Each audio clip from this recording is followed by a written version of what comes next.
Welcome back to the Berg Podcast. Thanks for joining us today. With me today is Dan. Hey, everybody. And Ford. Hey, how's it going?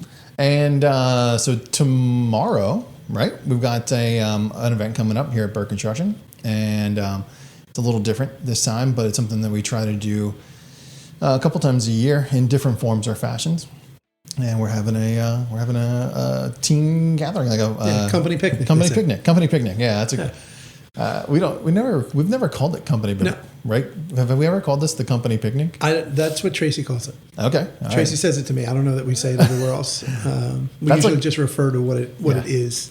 That feels very corporate. I don't know. We're not usually that corporate. No, we're having it tomorrow. So by the time everybody hears it, we'll have had it a couple days prior. Yeah. But it's a switch off of other things we've done. It's something new that sort of came to us, and it was an opportunity. We thought it was interesting. So we're going to the Golf Zone in Honeybrook. Yeah. We felt like it met people at a few different places. Right. It has the obvious. You can play golf there. You can use Top Tracer or their booths and whatever and play around or hit balls. But they also have miniature golf. They have go-karts. They have duck pin bowling. So we just felt like it covered a lot of things, gave people a place to get together, and different groups could have fun different ways. So I'm excited. We have good attendance. The numbers are good for it. So it's we'll see how it goes. Yeah, great. We've done this in a variety of different ways. Like you said, we've done baseball games. We've done amusement parks. The amusement park. We did Dorney Park. And we did Hershey one time, didn't we? Yeah, we did. Yeah, we did Hershey as well. Yeah, that's right.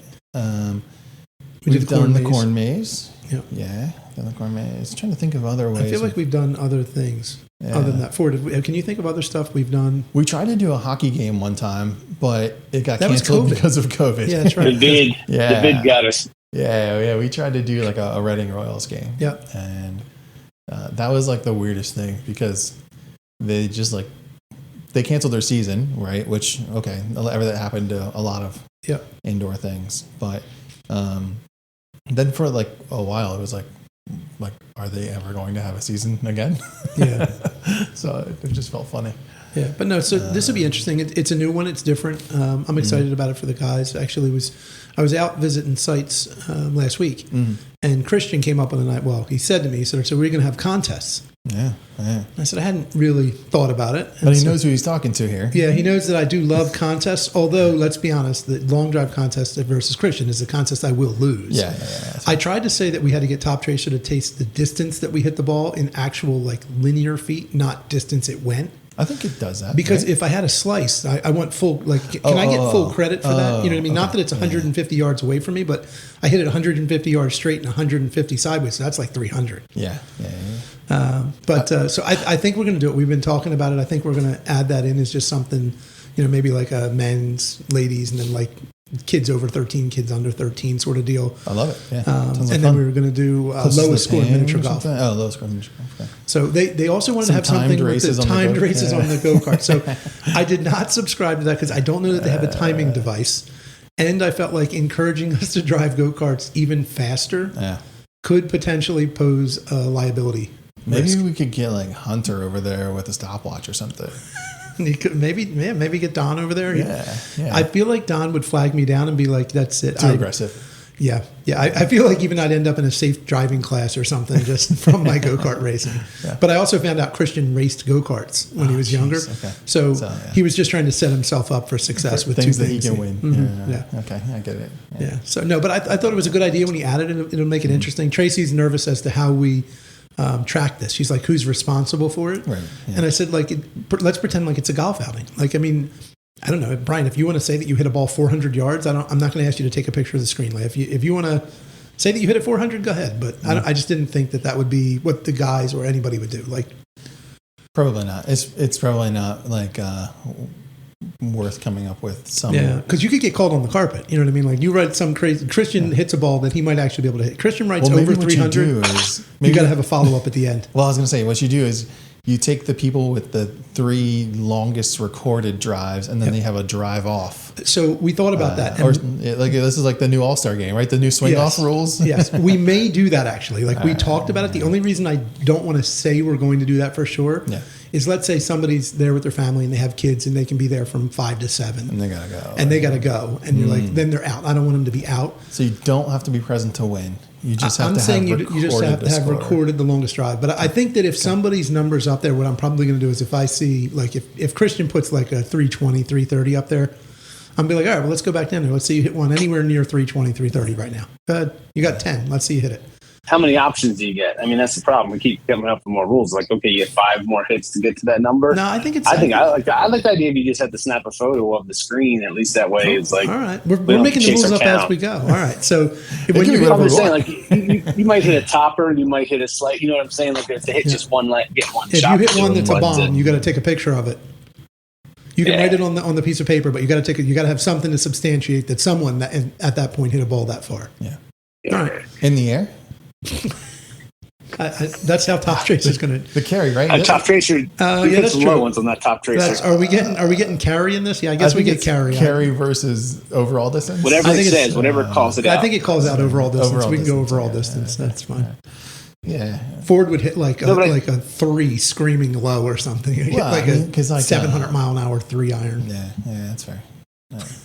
No, but I think that the fun part with this is that we always want to do it with the families or significant others, so that, like, we always talk about the integration piece, and this is part of that. And so that makes it unique to the events that we can do and where we can do them at, because, if the people, the families, or if there's, wives or spouses or any type of thing like that, they have different interests maybe. So if it was just, us and the team going out, there's a couple of places that we could possibly go that we don't go just because we're trying to do a different type of thing. And this one, finally kind of provided that opportunity for us to do something a little different, but still have that ability to cater to a lot of different people.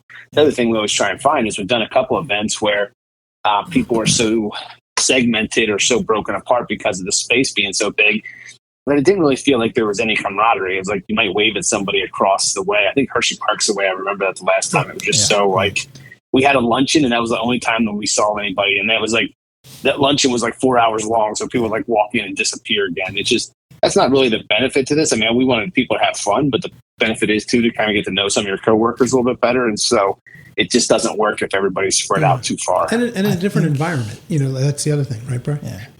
Well, I was gonna say, I think my first year here, like 3 days later, it was the company outing at Dorney Park. And Dorney.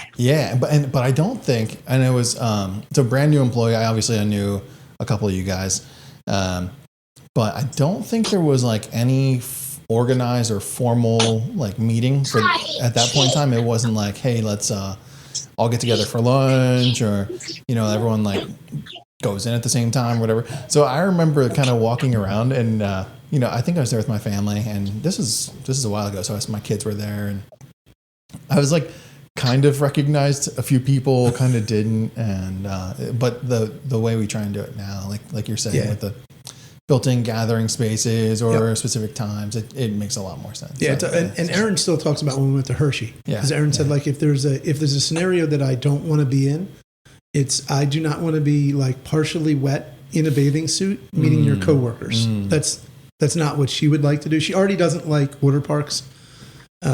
She'll say it's because of her contacts. Like, she wears contacts. So she said, so I can't keep my eyes open or I lose my contacts. And if I close them, I have no idea where I'm going in the water, like sliding through the water park. So not a fan of water parks, but she always says, do not make it another place that I have to be in a bathing suit and not meet coworkers. Right intro. Not what she wants. The girls would be all for it. They'd say we should go to like Great Wolf Lodge or something. They'd have a good time there. Yeah. So they're excited. I don't know how everybody else's kids are, but the girls are excited. I don't know what's going to happen. Mara can stay for like an hour. Okay. And then it didn't matter what day we picked. They have practice every day in some combination. So Nora's going to miss. I was going to ask Ford, like, you've obviously been like doing this a long time. Like I've been here 10 years. Dan, I think, is today your 12-year anniversary actually? The sidetrack? I have no idea what day I started. It's sometime between, it's definitely in August is the official start date. Yeah. I thought it was August 3rd or 4th, but I don't know. Okay, that could be. I randomly saw like a notification on LinkedIn. So anyways, happy 12-year anniversary. Oh, thank you. Is that what it is? 12? That's what LinkedIn told me. That's fine. Yeah, it's all right. I think you're 2 years ahead of me. Anyways, 40. There's a former coworker of ours that says they've been working for us for 16 years still on LinkedIn. I saw that too. I was like, wait a second. They outrank me. Somebody just never took it off their profile or doesn't use LinkedIn know anymore. they have a profile. Yeah, I don't even know if they use LinkedIn. So. Well, I will tell you, so way back even before, like I remember these stories you guys been telling, but one year it was a Christmas thing, and it wasn't a summer thing, it was a Christmas thing. And we went to Shady Maple Smorgasbord. Yeah. And Joe Griffin with us. I forget exactly who was there, but we got there, we ate, and we were in like a private room, and we didn't have anything else planned. And so everyone was just kind of sitting there awkwardly, like nobody wanted to be the first to leave, but there was nothing going on. And so it was just this like, and I was like, never again will we do an event like that where like there has to be something. You don't want it to take all the attention, but boy, that was just like everyone was sitting there kind of like staring like, oh, can't leave first. And it was like, if you're done, like roll out. Like I don't. But it was just one of the all we're doing is most like time. Yeah. Like, how many times can I walk back up to the buffet line just so I can get out of this room? Just to move for a few minutes. Yeah. Well, and if Joe Griffin's there, then you can make the exact year because Joe's one beyond me. So whatever. If I'm 12, Joe's 13. Like 13. Yeah. Mm-hmm. Well, yeah. Because I remember it was Nikki back then and whatever, and I was like, we left afterwards. I'm like, all right, we got to do something different next year. This was a shot and a miss on this one. Yeah. Well, and those things can be really fun. Like we've talked about it before when we were going to when we were going to Merck. And remember before when we had to do all that training and then we took everybody to lunch or breakfast or something.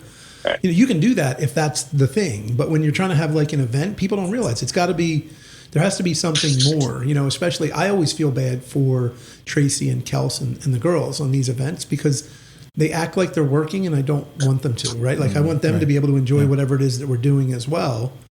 But they feel like, well, yeah, but we need to like organize. And that's why I said to Tracy, like nobody's responsible for this long drive. Like if people want to cheat, go ahead and cheat. I don't care. Yeah. Well, and that's actually a great lead into the team that puts these on. I mean, because like we show up to them, but there's a lot of work behind the scenes that we call them the fun committee with quotation marks because it's not really a thing, but they spend a lot of time planning. Finding dates is a challenge into itself.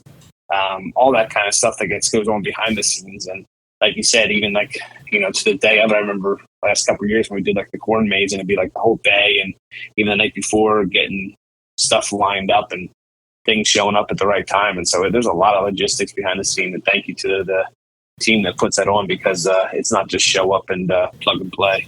Yeah, a lot of time, a lot of communication, a lot of planning goes into it. I think we are fortunate that we have the group we have that we call it the fun committee, but I do think that they are having fun. They are enjoying it. So it's kind of like a play on words because they're planning the fun thing, but I think they really do like doing it. Yeah. It certainly comes with its own set of pressures and logistics and nightmares, I'm sure at times, but yeah, I think they like it. And like you said, Tori, Tracy, Kelsey, Aubrey, just grateful for the time they put into it. For sure. And they do it. I mean, I feel like they've been really successful as a group and as the events. And I'm excited for this one. I think this is different in that it has potentially even more to do than the corn maze. Yeah. In a varying group of different things, and it. We'll see. I'm really interested to see how it plays out. I mean, we have the 3. You can hit anywhere you want, but we also have the 3 suites reserved. Okay. And each suite has 2 bays, so 6. And it has the TVs and everything. So like you could, if somebody, if you want to play a round of golf, 8 people could really play a full round of golf in that time. Or if you just want to hit balls, you can. There's a lot of options of how you could play that. Selfishly, I'm trying to figure out how I'm going to do this because Aaron's going to take Mara and go to practice. Okay. And I have Nora and Charlotte. And my plan is actually just to let them go feral. Like just Aaron's not going to hear it anyway. I'm just going to, if they can do whatever they want to do. Stay on property. Yeah, stay on property. And if guys, if you're listening, it's too late for you already. I can't even help you, but I would stay away from them swinging golf clubs, even in the mini golf. Because control environment. Nora is known to hit the ball. Her putts go far sometimes. So. Ford, we're going to have to start like adding, we're going to start adding like a Easter egg hunt or like, okay, you have to meet new people or meet a new team member, all those kind of things, those forced fun that they do it. Those we've all been to those events Can where you you're see just Ford, like, oh my Ford goodness. saying this? Yeah, right. No, Ford, I'm going to do it some next Ford's time. Fun. I mean, Next time we're going to have some. Ford has to say hi to three people. Icebreakers. We're gonna all get in a big circle. Maybe Ford has to make jokes. And we're gonna play like the name game. You ever play this game where you're like team sports? You're trying to learn each other's new names. I always make my club teams do this when I'm coaching them for the first time. You stand in a big circle and like you gotta say your name and the person before you's name. And so by the time you get to the end of the line, you're saying like 18 names. That probably doesn't work well. It's like a really fast way to learn a group of people's names because everyone's saying them over and over and over again. Oh, yeah. So it's mostly for my benefit because I don't know these. They kids, don't even realize that it's to your benefit. Yeah, it's for my butt. Yeah, we're gonna have karaoke with Ford the next event. Oh, karaoke with Ford. Yeah. Well, we'll do. I'm really bummed being out of town with my family. I'm not gonna get. This is the first time I'm gonna actually not be at it. Yeah, I was just gonna say you're not. It's the first time you're missing the event, huh? So yeah. Yeah. Out with the kiddos, but I've been hearing lots about it, so I can't wait to see some pictures and hear how successful it is. We're gonna Ford karaoke is a good one. We'll put that on the list. I'll put that on the list. What we'll do though, hear me out. All right. Is Ford will pre-record the songs, and then you're duetting. You're like you have to singing duet along with Ford on the pre-recorded songs. All right. That way he doesn't have to get out there because Ford's not going to stand out there and do karaoke. No. But I don't know how we're going to get him to do it anyway. But you might have to have like just a mic secretly in this his AI car. thing better be really good. Yeah. Just a mic in his car in secret, and he's got to be by himself because I've ridden in the car a lot with Ford, and he has never sung. Even with like songs I know Ford likes, and I feel like Ford would definitely. He would sing. Not with me. Maybe we have to ask Tamara when Ford's not around. Like. We're just going to give Ford an enormous list of words that he has to record himself singing, or not singing, saying. And then let AI do it. And then we'll let AI put them all together into songs. It could be rap. Ford could be like DMX with Ford. It'll be in his, he won't be singing though, so it'll all be in like the same tone, you know, like So. It's like this is AI recording. The guy, if anything is ever going to get a response from the guys to comment to us, I think this could be it. You know, so the idea of Ford AI karaoke. Yeah, maybe. Could that be my GPS if we do that? Like, could my GPS be Ford telling me where to go? Once we have the words, I feel like you could do anything you wanted. Yeah. Oh man, this is exciting. Yeah, no, it just becomes a database. And we do whatever we want with it. And like the Ford floating face, you know, would be like on the screen, the like Ford, come up, like turn left cartoon, now. like the Ford with the sunglasses on. Yeah, no, that'd be awesome. Ford's not liking any of this, I don't think. This could be a whole new business, Ford. Could be onto something here. But Ford, we could sell it as like if they would add Ford's voice to like Siri or like some of like the GPS things where it's this would actually we're way off track here. Yeah. But I'm just thinking this would actually play really well with Ford's Only Books channel. It would. Yeah. Yes, I can read books. Yeah, well, now you wouldn't even have. We could just do it from him reading the books. Right. We would have him narrating, scanning it. And then all of a sudden he'd walk into a room and he'd be singing to himself and wouldn't understand how we did it. I don't know that we can do this, but if we could, it'd be pretty amazing. It's a lot. I don't know if we have the technology. I don't know if we understand how to use. I do not. I am certain of that. Yeah. I'm sure there's people that do. Those people scare me a little bit. So we're talking about that. They scare me a lot, actually. Yeah, they scare me. Ford, I was going to ask earlier, like, so this is something you've been doing for a long time with the organization. That takes commitment. I obviously see the value in it, but at some point when you started this, it was just dollars being spent, right? It wasn't like, paying people to go to work. It's like let's pay some cost to spend time together. And so I was kind of curious, like, when you started this, there was obviously some perceived value for you in doing that. And not only that, but even through like some of the stuff that you've been talking about here, like, the Shady Maple, you're like, well, that didn't work, but you didn't quit on it. You just were like, we're going to go do something else. So I was kind of curious, like how that one transpired and kind of what it meant to you. Well, I mean, it's really, there was like a middle ground where it really felt super important. Like in the very beginning, it was me and a bunch of friends working together. So like we hung out outside of work anyway. So it wasn't a big deal. So we'd see each other and do things. And then I think it was when we hired some outside people that weren't part of the local community, they realized that there just wasn't that connection between team members as much because, we didn't have any common interests or we didn't have any common history. So this is a way to bridge that. And then I think when we got to like the 15 to 20 people range, it really seemed to show even more value, because, you know, the group gets more diverse every year. Some people have been with us for 12, 13 years, or some people have been with us 12, 13 weeks or less. And these are the times when everybody comes together, everybody's on equal footing.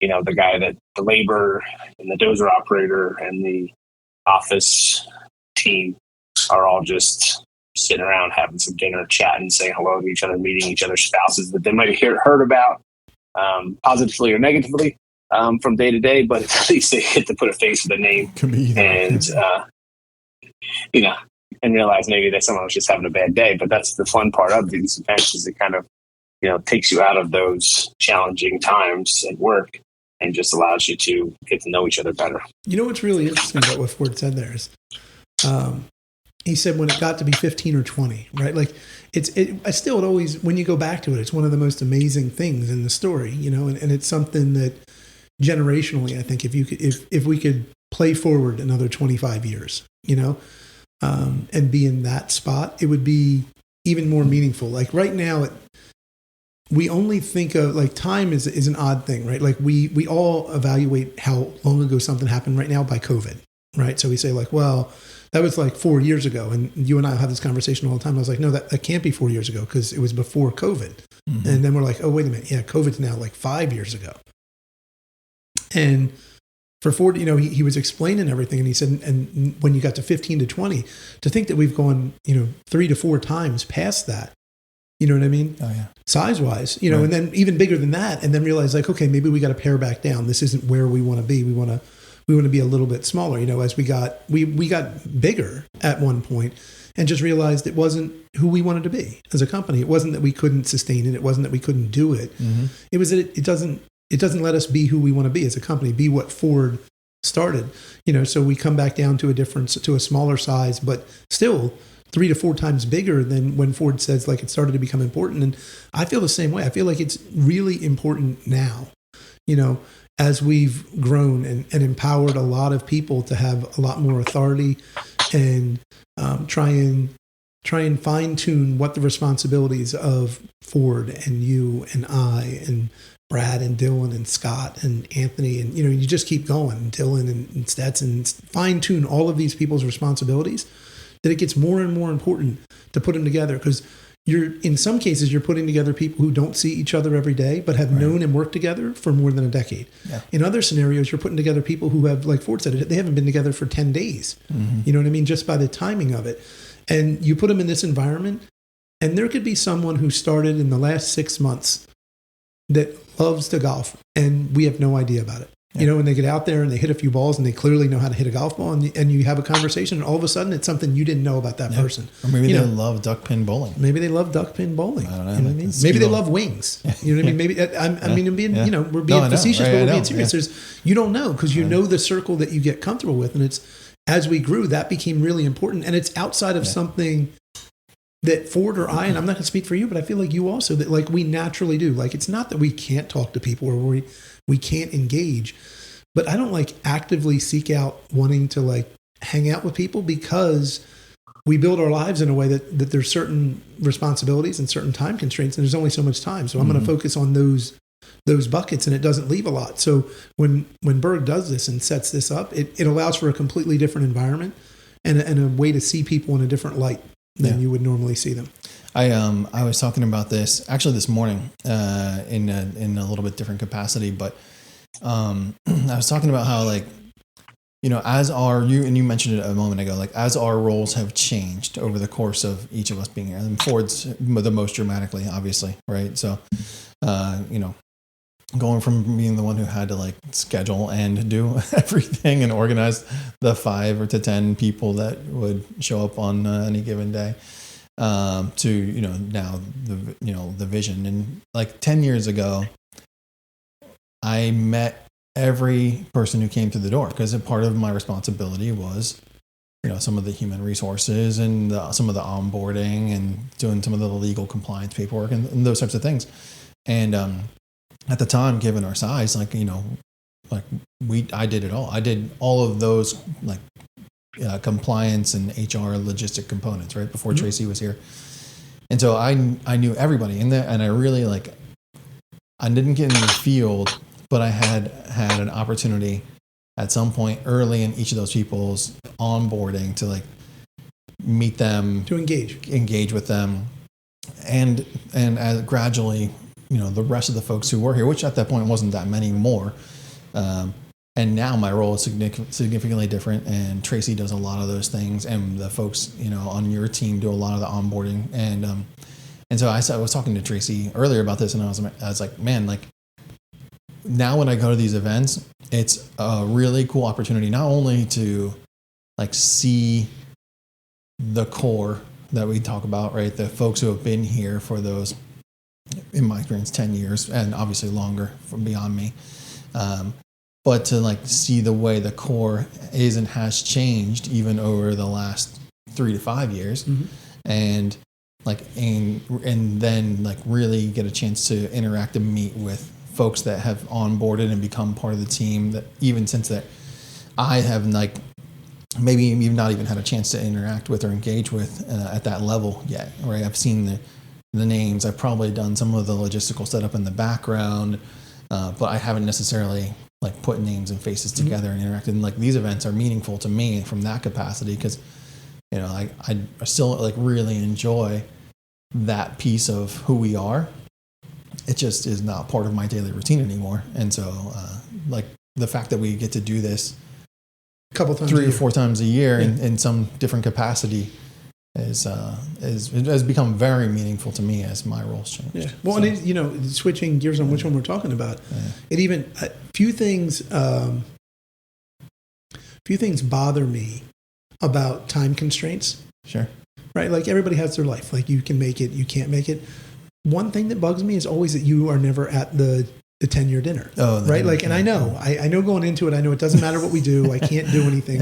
You have a commitment. I understand completely, except it's for me, it's one of the times that you should be there. Right. Not for Berg, for Brian, as Brian's friend. I'm Brian, you need to take a day, an hour for yourself and just say okay, I have these responsibilities. Somebody else is going to have to cover it, because I've been here a decade. And I should be able to sit down and have dinner with the people, you know what I mean? And it's the oddest thing, because I don't care most of the time. I'm as bad as anybody with having overcommitting. Sure. But I always feel these are meaningful opportunities, and it's what makes us mildly different from other companies. Is we do try to genuinely be who we say we are, and act the way Ford wanted the company to act when he came up with the idea. So I appreciate it when everybody takes time out of it, because there's very few people that are well, I had nothing to do that night anyway. Almost all of us had something that was planned, that we decided, elected to do this. So I appreciate it when the guys show up and the ladies show up, because it's taking time out of your schedule to say, I want to spend time with people that I'm not being paid to spend time with. Every other day that someone's here, they're getting paid to be here. Sure. Yeah. No, well, real quick, a funny part I was just thinking about as you're talking through this, but another thing that dates the amount of years we're doing this. In the last couple of years, because we do the safety, we're so much better at safety, and people wear hard hats and safety glasses and different things like that. When I go to these events, there's people that I've had conversations with, but because they have the safety uniform on when they're at the job, I don't recognize them right away, because without their hard hat, without their safety glasses, whatever it is, I'm and they come up and I'm oh my goodness, I was I know who it is when they're in their they got their white hard hat and they got their safety vest on. I know who it is, but when they're in their street clothes, I'm who is this? yeah. I know you, and I can see it in the face, but can you put a hard hat on real quick? I need some safety glasses and a hard hat, and I know exactly who it is before without that. So I'm back in my brain a little bit. I get that for sure. Have you? I mean, this is on topic, off topic, right? But have you ever had that happen where you put on a baseball? I mean, Ford, you wear a baseball cap all the time, but I've been in situations that if I walk into the school, and I'm at the school a lot because of my commitments and volunteer work and all those things. I walk into the school with a hat on, and people are "Can I help you?" I'm No, I belong here. It is funny how people notice. You know, it's. I run this place. What are you talking about? Yeah, I think that. So where that happens with us, and I think we've talked about this before, is the beach. Oh. So there's people I know at the beach that I don't immediately recognize, not in a bathing suit, like, which is really weird. It sounds weird, but right. But in other words, like, I'm not even making it a man or a woman. But in other words, if you showed me certain people who so there's the Breslins are one of the families down there, and if John or Don, I saw them in their work outfit, right, and they're both like construction type guys. I don't know that I would recognize them. Like, they'd have to at least take off the glasses, the hard hat. They wouldn't like have to take their shirt off, but like they'd have to not be in like costume, right? Yeah. For me to be able to pick it up. And it's strange to think that, but you get used to seeing people in the environment, in the conditions that you see them. And then if you change that all of a sudden, you don't recognize it as much. It doesn't fit. Yeah, I know, for sure. So that is true. And the safety gear definitely plays into it now, because the guys do a great job of wearing all the safety equipment, but it does make you walk onto a site and there's a lot of people there with a lot of hard hats. So Ford, I was at Camino the other day on one of the sites I visited Camino, and I pulled up and someone else had orange shirts on. Oh no! And I pulled up and I was like, why are there 20 guys here? Like, this can't be right. Like, Jack was on vacation. I was like, how are there what happened? And then I got a little bit closer and I realized they were not, and they were digging footers for the GC. Right. And I was like, first, why are we digging footers? And second of all, where did all these guys come from? Who does not have guys right now if there's this many people here? And I got closer and I said it to Zach. I was like, I pulled up and I was like, why are there so many orange shirts? What is happening? The guy said maybe we need to change colors again. Now that somebody else has orange, we got to pick some new random color that nobody will have. There's only 2 colors, and most people are going green. And it was like, okay, I mean, it's real tough. There's not a lot of safety yellow, colors. No, we need to develop a new maybe safety pink. Safety pink. Ford, that was a Ford. I don't think he's supporting that one. Safety blue. Remember we did a couple years ago? We had the pink. That campaign. Yeah. We did the breast cancer awareness. Robbie was the modeling for it. Yeah, Robbie was modeling in his pink shirt. Yeah. So no, it's been great. It's great to see the team. I'm excited for the get together. Hopefully it plays out, and we can add this into the list of things we do. In rotation. Yeah, sounds good. That's probably a good place to wrap it up. So thanks for joining us today, folks. I hope you got something from this, and I hope you come back for another episode.